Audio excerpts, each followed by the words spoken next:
श्री स्वामी समर्थ आनंदी या मालिकेत प्रेक्षकांनो असला मोठा धुमाकूळ झालेला आपल्याला पाहायला मिळणार आहे. येणारे काही एपिसोड इकडे खूपच गमतीशीर आणि असे धडकेबाज होणार आहे बरं का. तुम्हाला माहिती आहे का, आता येणाऱ्या या काही एपिसोडमध्ये इकडे आता युगंधरची मुलं आणि युगंधरमध्ये खूप काही भांडणं होणार आहे आणि त्या सगळ्यांचा पॅचअप आपले आनंदी कसा करून देते, त्या सगळ्यांमध्ये समन्वय कसा घडवते आणि त्यांना कसे एकोप्याने बांधते हे पाहण्यासाठी आपल्याला प्रेक्षकांना खूपच अशी मजा येणार आहे. आणि ह्या मालिकेत हे सगळं कसं घडणार हे जर तुम्हाला जाणून घ्यायचं असेल तर आपला हा आजचा व्हिडिओ तुम्ही शेवटपर्यंत पहा, म्हणजे तुम्हाला हे सगळं काही हळूहळू समजून जाईल. बरं का प्रेक्षकांनो, निंबाळकर वाड्यावर इकडे समिधाचं वर्षश्राद्ध असतं आणि त्याची खूप मोठा असा विधी इथे वाड्यावर सुरू असतो. तितक्यात इकडे आता युगंधरची मुलं वाड्यावर येतात आणि युगंधरचा मोठा मुलगा पृथ्वी हा काय करतो, सरळ पाण्याने भरलेला हंडा त्या अग्निकुंडामध्ये ओततो आणि या एवढ्या मोठ्या पवित्र पूजेमध्ये इथे त्याने आता विघ्न आणलेलं असतं. युगंधरला त्याचं वागणं अजिबात आवडलेलं नसतं. तो रागानेच पूजेवरनं उठतो आणि इकडे युगंधर त्या पृथ्वीला विचारतो की, मूर्ख मुला, तू हे काय करून बसला आहेस? तुला माहिती आहे का आज आपल्या घरामध्ये नक्की काय कार्यक्रम आहे आणि तू अचानक इथे कसा आलास? आता इकडे या पृथ्वीचं बोलणं खूपच टोकाचं असतं बरं का प्रेक्षकांनो. तो सरळ त्याच्या वडिलांना बोलतो की, युगंधर निंबाळकर, हा प्रश्न विचारायचा तुम्हाला अधिकार नाही आणि इथे माझ्या आईच्या वर्षश्राद्धाची पवित्र पूजा, होम हवन चालू आहे आणि त्या पूजेवर बसायला तुम्हाला अधिकार कोणी दिला? तुम्ही का माझ्या आईच्या आत्म्याला शांती मिळावी म्हणून पूजा घालत आहात? तुम्हाला तो अधिकार नाही. माझ्या आईला मरणाच्या दारात सोडून तुम्ही गावभर हिंडत होता, गावं एक एक गाव घेत होता आणि तुम्हाला तुमचा बिझनेसचं पडलेलं होतं, पैसा पाण्याचं पडलेलं होतं. मग तुम्ही आता माझ्या आईच्या आत्म्याच्या शांतीसाठी कशासाठी पूजा घालत आहात हे मला मान्य नाही. तेव्हा आता इकडे घरामध्ये खूप मोठा धुमाकूळ असा राडा होताना आपल्याला दिसणार आहे बरं का. इकडे सगळेजणच आता पूजेवरनं उठतात आणि सगळेजण या पृथ्वीच्या तोंडाकडे पाहत असतात. आता इकडे आपला युगंधर तो खूप चिडलेला असतो. तो पृथ्वीला बोलत असतो, मूर्ख मुला, तू काय बोलत आहेस हे तुला कळतं आहे का?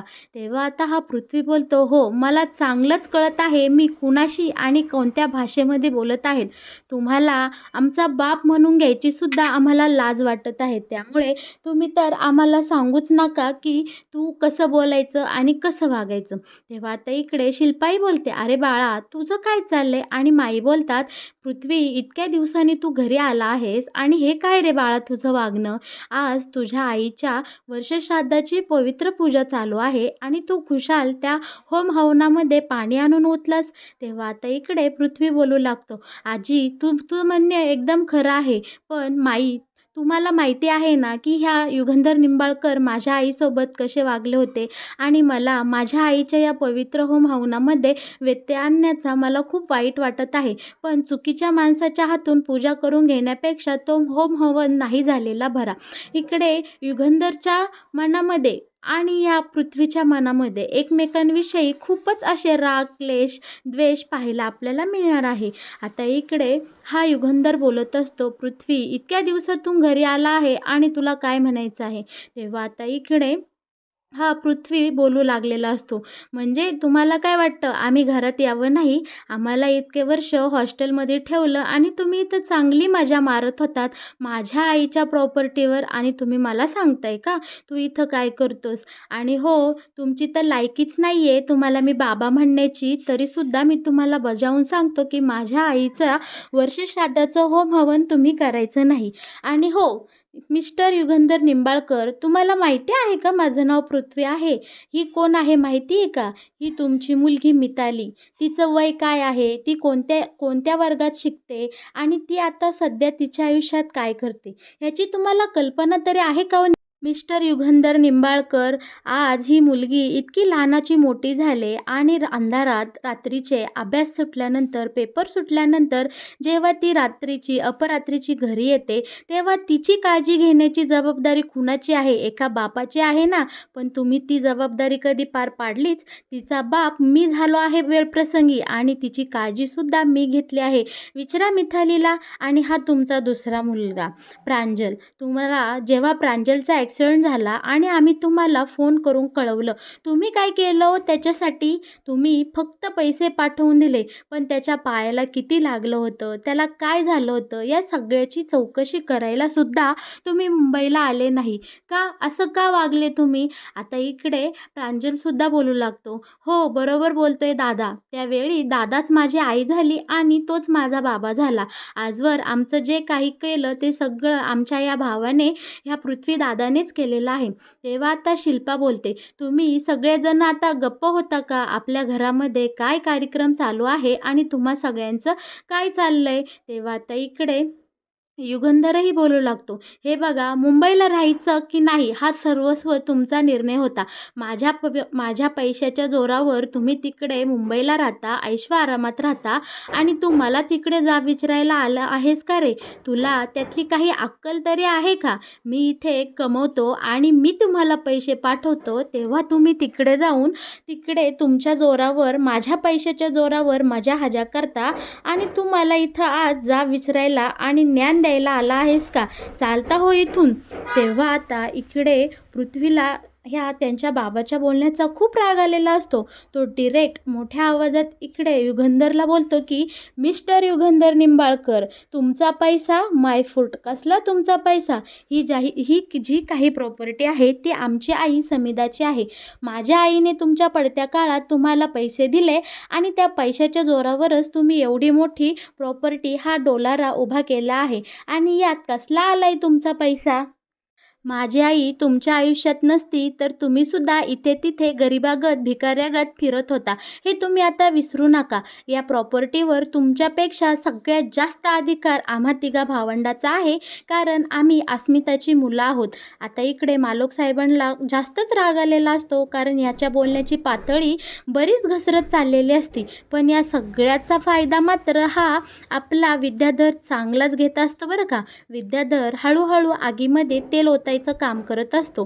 हा आता या पृथ्वीला बोलत असतो की, बाळा अरे ठीक आहे, तुझा बाप जसा वागला तसा वागला तो वागला, पण तू असं तुझ्या बापासोबत या भाषेमध्ये बोलू नको, त्याला काही म्हणू नको बरं, जाऊ दे. पण इकडे आता या विद्याधरच्या बोलण्याने ही मुलं अजूनच भडकलेली असतात. आता तो त्याच्या बापासोबत म्हणजे आपल्या मालक साहेबांसोबत अजूनच वरच्या भाषेमध्ये तरा बोलून त्याच्या संग भांडताना आपल्याला पाहायला मिळणार आहे.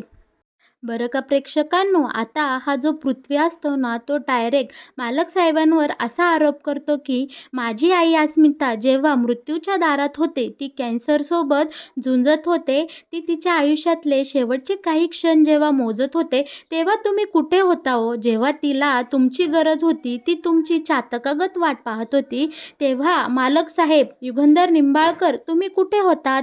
तुम्ही होतात नवीन नवीन फॅक्टरींची उद्घाटनं करण्यात बिझी. शिवाय पैसा पाणी कमवण्यात, ह्या क्लायंटला भेट, त्या क्लायंटला भेट, याच्यामध्ये तुम्ही इतके बिझी झाला होतात की इकडे माझ्या आईची तब्येत दिवसेंदिवस ढासळत गेली, तरीसुद्धा तुम्हाला आम्हाला भेटायला किंवा माझ्या आईला भेटायला, तिला डॉक्टरांकडे घेऊन जाण्यासाठी वेळ नव्हता, बरोबर ना? माझ्या आईची काळजी तेव्हा कुणी घेतली? मी स्वतः घेतली. मी स्वतः माझ्या आईला दवाखान्यात त्यावेळी घेऊन जात होतो आणि तिची काळजी करत होतो. तेव्हा आता इकडे शिल्पा बोलत असते की, पृथ्वी बाळा हे बघ, मान्य आहे तुझ्या मनात तुझ्या वडिलांविषयी खूप राग आहे, पण तू आता मर्यादा सोडून माझ्या भावाशी बोलत आहे. तू तुझ्या शब्दांवर आता जरा काबू ठेव आणि माझ्या भावासोबत नीट वाग. इकडे आता हा जो पृथ्वी असतो ना, तो बोलत असतो, की "आत्या, प्लीज तू मधी काहीही बोलू नकोस. मान्य आहे, माझी आई समिधा तुझी खूप चांगली मैत्रीण होती आणि तुमच्या दोघींचं खूप चांगलं होतं. पण म्हणून तू तुझ्या भावाची बाजू घेऊ नकोस. तुला माहिती आहे चांगलंच, की माझ्या आईच्या मरणाच्या वेळी माझा हा बाप तिथं उपस्थित नव्हता.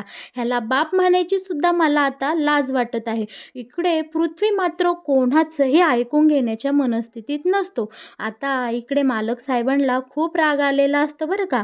तो डायरेक्ट ह्या पृथ्वीला बोलतो, की "हे बघ पृथ्वी, माझ्यासोबत तुला जर भांडायचं असेल आणि तू जर एवढा स्वाभिमानी असशील ना, तर डायरेक्ट चालता हो इथून. माझ्या ह्या प्रॉपर्टीतला तुला एक फुटकी कवडीसुद्धा मी देणार नाही. तुला जर इतकाच तुझा माज असेल, तर स्वतःचे पैसे स्वतः कमव आणि स्वतःचं आयुष्य स्वतः तिकडं जगायचं. अजिबात मला इथं ज्ञान द्यायला थांबायचं नाही."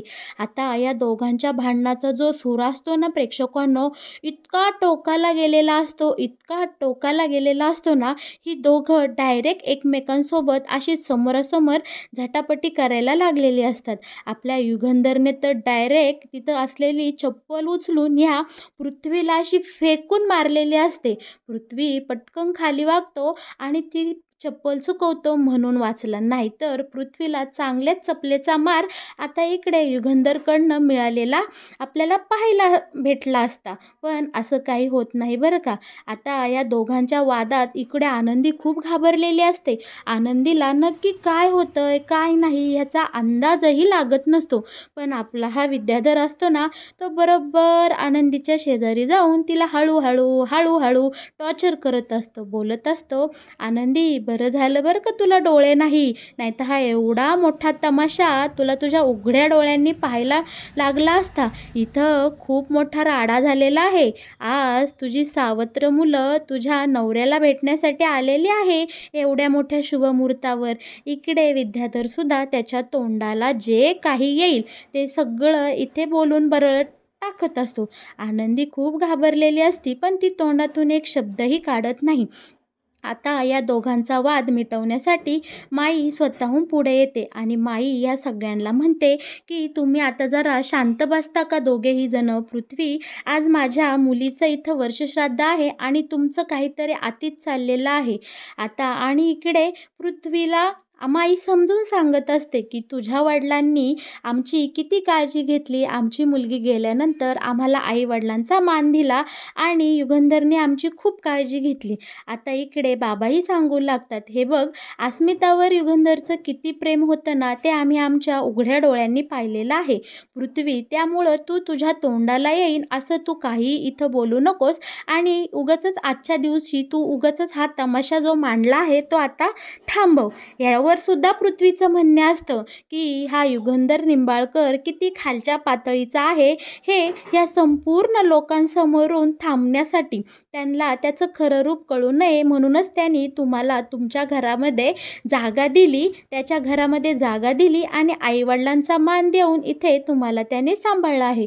इकडे पृथ्वी मात्र कोणाचंही ऐकून घ्यायला तयार नसतो. आता या सगळ्यांचा वाद एवढा टोकाला गेलेला असतो, शेवटी आपली आनंदीच मधी होते आणि मधी होऊन बोलते, "तुम्ही जरा सगळे शांत बसता का? आज वेळ काय, प्रसंग काय आणि तुमचं सगळ्यांचं चाललंय काय इथे?" आता आनंदीचं हे बोलणं ऐकून इकडे हा पृथ्वी बोलत असतो, "आता ही कोण मधीच? हिचा काय संबंध ह्यात बोलायचा?" तेव्हा आता इकडे विद्याधर मधीच बोलतो, "ही तुमची आई, तुमची सावत्र आई आनंदी." आता इकडे अजूनच प्रकरण हाताबाहेर जाताना आपल्याला दिसणार आहे. पण या सगळ्यावर मार्ग काढत आनंदी शांत चित्ताने मुलांना आणि मालक साहेबांना बोलते, "हे बघा, तुमच्याच भांडणामध्ये बोलण्याचा मला नक्कीच काही अधिकार नाही. पण आज दिवस काय आहे? आजचा दिवस आहे समिधाताईंची इकडे वर्षश्राद्ध आहे. समिधाताईंच्या आत्म्याला शांती मिळण्यासाठी आज तुम्ही सगळ्यांनी शांत राहून एकोप्याने राहणं किती महत्त्वाचं आहे हे मी तुम्हाला सांगण्याची गरज नाही. मालक साहेबांनी माझ्यासाठी खूप काही केलं आहे. मुलांनो, मी तुमच्या वयाची सांगायचीच आहे म्हणून मी तुम्हाला सांगते. ऐका, माझ्या लग्नाच्या वेळी काय झालं होतं. तुमचा हा चुलता विद्याधर ह्याने माझ्यासोबत खूप वाईट कृत्य केलं आणि माझ्या लग्नातून माझं लग्न ह्याने मोडलं. मला त्याने चक्क पळवून नेलं होतं. जेव्हा मी मांडवात आले तेव्हा माझं लग्न पूर्णपणे मोडलेलं होतं आणि मला माझ्यासोबत कुणीही लग्न करायला नव्हतं. आमच्या घराण्याची पार आबरू जायची वेळ आली होती. मी एका गरीब घरातली मुलगी आहे, पण या मालक साहेबांनी माझ्यावर खूप मोठे उपकार केले आणि माझ्यासोबत त्या भरल्या मांडवामध्ये लग्न केलं आहे. आणि बरं का मुलांनो, मी जरी लग्न करून तुमच्या या निंबाळकर वाड्यामध्ये आले असले तरीही या मालक साहेबांनी मला त्यांच्या बायकोचा मान दर्जा अजिबात दिलेला नाही. त्यांनी मला समिधाताईंची एकही गोष्ट दिली नाही किंवा एकही अधिकार दिलेला नाही आणि मलाही समिधाताईंची जागा घ्यायला अजिबात आवडणार नाही. त्यांचं मन किंवा त्यांचं स्थान जे काही मालक साहेबांच्या मनामध्ये आणि आयुष्यामध्ये आहे ते कायम असंच अखंड राहणार आहे. मुलांनो, मी तुम्हाला विनंती करते, आज तुमच्या आईची वर्षश्राद्धाचा दिवस आहे आणि तुम्ही असं वेड्यासारखं तुमच्या वडिलांसोबत भांडत आहात. यावरून तुम्हाला नक्कीच कळलं असेल की माझ्या बोलण्यावरून मालक साहेबांचं समिधाताईंवर किती प्रेम होतं. ज्या अर्थी त्यांनी मला बायकोचा अजूनही दर्जा दिलेला नाही, याचा अर्थ नक्कीच त्यांचे प्रेमसंबंध घट्ट होते. मी तुम्हाला जे काही सांगते तो लहान तोंडी मोठा घास घेत आहे, पण मालक साहेब तुम्ही सुद्धा शांत व्हा ना जरा. तुमची मुलं चुकली, ती लहान आहे, अल्लड आहे, पण तुम्ही तर समंजस आहात ना. मग तुम्ही का बरं हा वाद वाढवत आहात? तुम्ही तुमच्या मुलांना समजून घ्या, एकोप्याने राहा. आजचा दिवस तुम्ही कसाबसा का होईना समिधाताईंसाठी एकत्र या आणि त्यांच्या हे जे काही होम हवन आहे ते शांत चित्ताने प्रसन्न मनाने करा. तुम्ही दोघंजणही एवढं मोठ्या मोठ्याने भांडत आहात, त्या बिचाऱ्या समिधाताईंच्या आत्म्याला काय वाटत असन, त्यांना किती वाईट वाटत असन की माझा मुलगा आणि माझा नवरा एकमेकांच्या अगदी जीवावर उठून एवढं मोठ्या मोठ्याने भांडत आहेत, तेही माझ्या या फोटोसमोर, माझ्या या पवित्र पूजेसमोर. इकडे आता आनंदीचं बोलणं सगळ्यांनी शांतपणे ऐकून घेतलेलं असतं. आता सगळेजण शांत होतात आणि आनंदीच्या बोलण्यावर विचार करू लागतात. सगळ्यांना आनंदीचं म्हणणे पटतं. आता हा पृथ्वी ना त्याच्या वडिलांना पुढं जातो, सॉरी म्हणतो आणि घट्ट मिठी मारतो. मोठ्या मनाने मालक साहेबही त्याला माफ करून टाकतात आणि सगळेजण मिळून एकमेकांना मिठी मारतात. अशा प्रकारे आनंदी या सगळ्यांमधला गैरसमज दूर करते आणि त्यांच्यामध्ये थोडंसं का होईना प्रेमाच्या नात्याचं सुरुवात करते, थोडंसं प्रेमाचं नातं फुलवते. तर मग प्रेक्षकांनो, कसं वाटलं तुम्हाला आनंदी या मालिकेत येणारं हे नवीन वळण? आवडलं का? तुम्हाला जर सगळ्यात आधी या मालिकेचे असेच अपडेट पाहायचे असतील तर आपल्या या चॅनलला नक्की सबस्क्राईब करा आणि हो, आपल्या या व्हिडिओला लाईक केल्याशिवाय अजिबात पुढे जाऊ नका. धन्यवाद.